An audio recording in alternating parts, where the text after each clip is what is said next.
Hey YouTube, what's up? This is Ben from ShouldIGetIt.com. Welcome to episode 13 of Shooting Cars, the series where I teach you how to take and edit better photos of your car every Thursday at 9 a.m. Pacific Standard Time right here on this channel, so make sure to subscribe. In this episode, we are going to be looking at different various editing features in Lightroom that will help you change the tones of your image. So as a quick example, here's this Aventador image right here. Here is a slight tweak. So you can see as we go from image 1 to 2, we have a little bit of a stronger contrast in the image. We also have a little bit of color change from purple over to a green hint. That's not something that you can see a ton of, but it's a very subtle edit. And here is a couple different options of an edit that I did of the Honda Ridgeline. So here is my personal favorite edit, and then here are a couple different styles we could do. We could do a little bit more of a monochromatic look with still a lot of saturation in the yellows and just bringing the greens down.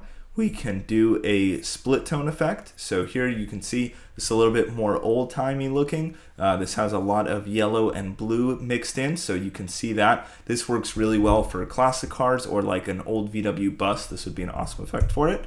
Or we could even update it to be a really contrasty black and white. This is more for like a photojournalistic type photo. Maybe you're shooting like an old school VW Beetle, or you're shooting like a camping trip, something like this where you add a little bit of noise actually, where you want to bring in grain that you can see I added to the car. And this can all be done in Lightroom. Now, for one more example, I want to show you this Lamborghini Huracan mirror. You can see the really nice carbon fiber and the white. And for this shot, I want to go more high key, go really bright, and just focus on that carbon fiber weave, make it look a little bit more futuristic and make it really pop. So I'm going to show you how to do all these things in Lightroom. And to do that, I'm actually just going to break down the different develop panels, the ones that tweak color. I'm not going to get too technical about curves and your various settings, but I'm going to show you how to do this. And what I recommend is taking your own photos, playing around with the colors to see what you can come up with, and kind of figure out your own style. You don't have to follow my edit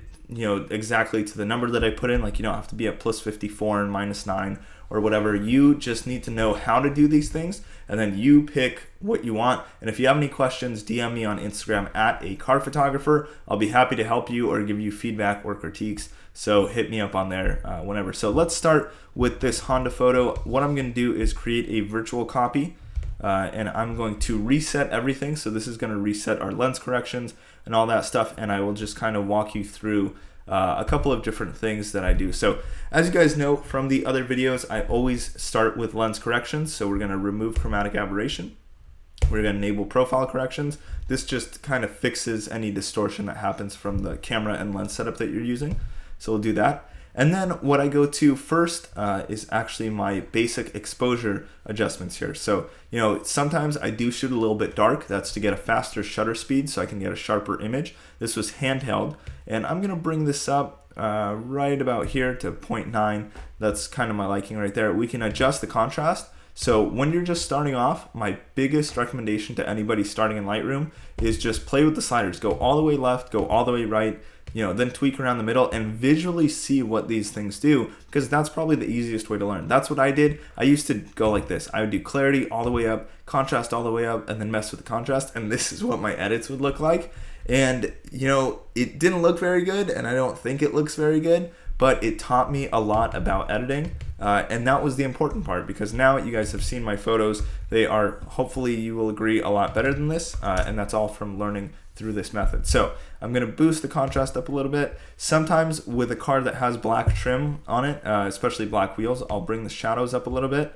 And then, the whites look fine. I actually like them a little bit brighter here. The blacks, to add contrast, I'll actually bring them down. So I'll boost the shadows more than I need to, and then I'll bring the blacks down.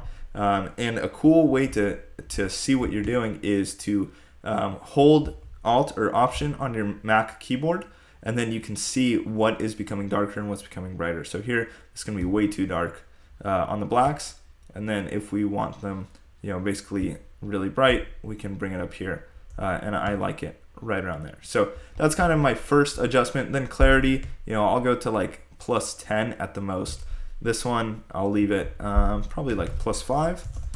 And we're good. Okay, so those are the basic adjustments.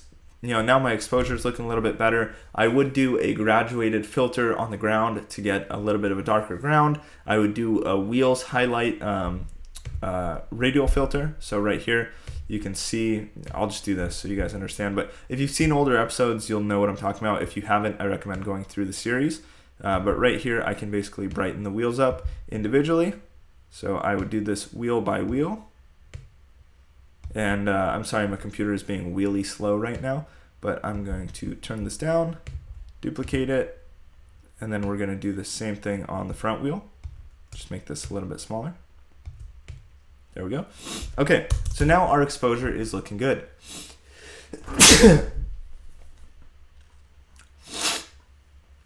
Okay, so now our exposure is looking good. And what I'm going to do is start with the tone curves. So tone curves, if you don't know about them, go watch the Flern video. Basically, this gets you a little bit more hands-on interaction with the shadows and the highlights in your image. And for this, usually what I do is I play with the colors individually. And that would be with the red channel, the green channel, and the blue channel. So in this, we have a lot of greens. You can see I can change the greens and the highlights. So if I bring it to the right, it'll be more purple. If I bring it to the left, it'll be more of a green tint. So usually what I do is I will create 2 pins on the graph right about there. And then I'll kind of do like an S curve. And you can see that that changes the colors a lot there. That gives it a lot more purple in the image. And you can see that if I turn this off, turn it back on, it goes from green to purple. And depending on the look that you want, you can adjust it to whatever levels you want and get that. If you want, let's say, some blue shadows coming up, you pull the bottom left edge, you just pull it right up, and now you have blue in your shadows. And then we're going to do the same thing. We're going to do an S and kind of pull this down and pull this up, and you can see how it's affecting our image here. So let's take a quick look at the before and after, and you can see that there's a huge difference in the color and the tones of the image, and it just overall shows a different story. I think the one on the left is more of a commercial look of, look at this brand new truck, it's out in the forest, it's green, it's nice and naturey, and the one on the right is a little bit more old school, more of a photojournalist type camping trip. They both work because essentially they are the same image, but the way you tone your image completely changes the feel. And depending on the car, this can make a huge difference. So that is one way to do it. You can do this with tone curves, and that's what I recommend playing with first, and just play with them one channel at a time. And to reset these, all you do is control click, delete the point, or you can just flatten the curve and get rid of it. And for any Lightroom Develop module, if you want to turn it off, you just hit this little adjustment on off right here. So that is the tone curve. Then we have HSL, which is hue, saturation, and luminance. So this is actually a really cool tool, and I really like using this picker tool here, and you can change a lot of things. So hue, as you would know, will change basically what you click on. This is kind of similar to episode 11 where we change the color of a car. Here, let's say we want to change the color of this road. So we select the picker tool, we're going to select the yellow lines in the road, and we're just going to drag down to go a little bit more on the red side, and up is going to go a little bit more on the green side. So anything that has kind of like a yellow hue in it is going to be affected. You can see the car isn't affected because it's silver, but there's definitely a lot of background going on. So this is for slight adjustments. It's kind of cool to do that with the hue. You can also adjust how saturated something is with the picker. So again, we can desaturate just the yellows, or we can bring them really, really saturated. You can see the red in this tree got insanely saturated. So I'm going to turn it down. I can go fully, zero saturation, or I can go back to the middle. And then you can do luminance, and luminance is cool. That's basically the brightness of that certain color. So let's say I want to take everything that's like close to this shade of green and just make it really dark. So you can see that when I drag that, it goes really, really dark. It looks a lot more mossy now. I would never personally do this, but it brings it a lot darker, and this works on the sky a lot. If you select the blue of the sky, you can bring it down.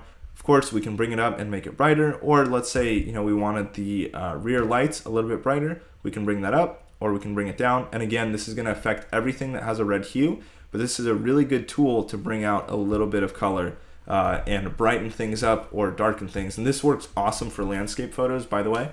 So if you have the sky or the ocean, you want to darken it, you can just select that tool. So that is HSL. Then we have colors. So I showed kind of this adjustment layer in Photoshop in episode 12, or rather episode 11, where you can change colors. So let's say we take the greens, we can change the hue, and we can change the saturation, luminance, and this is basically the same thing as the HSL slider, just with a little bit less control and more of a list view rather than using the selector. So this whole section changes colors one at a time, so that's good to know. Then we have split toning, and split toning is basically where you select, you want your highlights to have one shade of color and you want your shadows to have another. So what do I mean by that? I mean, in this image, we're going to make the highlights have like a red tint to them. So you can see where I select red, basically everything that's bright and kind of a highlight is gonna have red on it. And I can change that and make it green, or I could do blue, or I could do like a yellow. And usually what I do for this style is I'll go to a yellow highlight right here, so right about there, and you can select how saturated it is, and that will move it up and down on the scale. You can see this is way too yellow. I'll bring it down maybe around 30%. And then when we click on these shadows, we can select the hue that we want for the shadows by selecting color here. So let's say we want all the shadows to have a little hint of red in them. Or let's say purple. If you look at my Instagram, my personal one, @BenRevsInPhotography, you'll see I have a lot of purple in the shadows usually, and that's actually doing a lot of editing through ViscoCam on my phone. But I can add the purples in right about here. And now we can see when we turn split toning off, that is our look. When we turn it back on, we have a lot more purple and a lot more yellow. So you can see that changes the entire image yet again. So we have our tone curves a little bit adjusting there. Then we turn on split toning on top of it, and you can do this without the tone curves. So if I turn off tone curves, you can see it's a little bit less green, but you can use these all independently or together. So again, mess around with all these different things, and I'm still gonna show you what camera calibration does. And camera calibration I actually use on white cars a lot to get that clinical kind of industrial white look.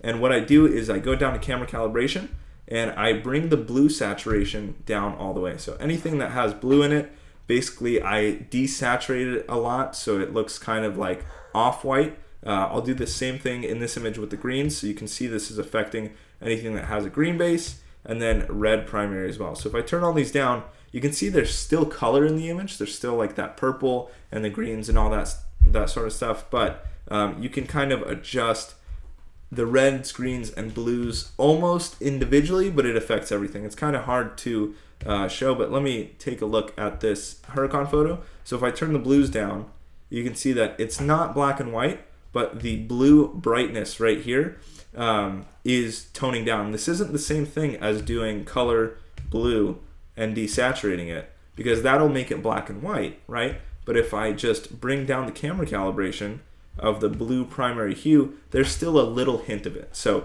camera calibration is a good tool. I'd actually recommend starting with that one after doing your basic exposure, your shadows, your contrast, all that stuff. Play with the camera calibration. That's actually a tool that I think is not talked about enough, and it can be a very cool kind of way to get your whole set to look the same by adjusting the color calibration a little bit to the left and to the right. So again, play with your colors, get your tone set up, and watch the episode on presets, because sometimes you might find like the perfect color combo that you want for a set. Again, you know, you can't make the same preset for one location, one car, one weather pattern, and then use it for another with it looking exactly the same, but you can get it to look close.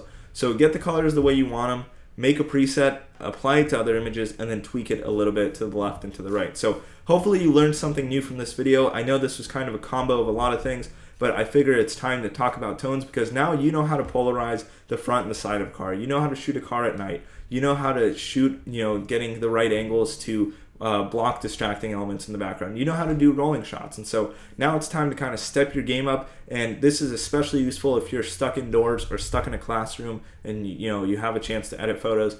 This is something that you can play around with all the time, and you can always change. So whatever your editing style might be today might change in a month or 2 months or 3 months, and this could be as you're finding more tips and tricks through various videos on YouTube and online, just playing around, or you might just fall in love with a certain style once you shoot a particular car, and you'll kind of stick with that for a while. So it's always good to be adapting and changing and learning. Hopefully you guys are enjoying this series. I will see you next Thursday at 9 a.m. Pacific Standard Time. Make sure to subscribe. Follow me on Instagram @acarphotographer. Send me DMs. I always appreciate hearing from you guys, and I will see you next week. Thanks so much for watching. Peace.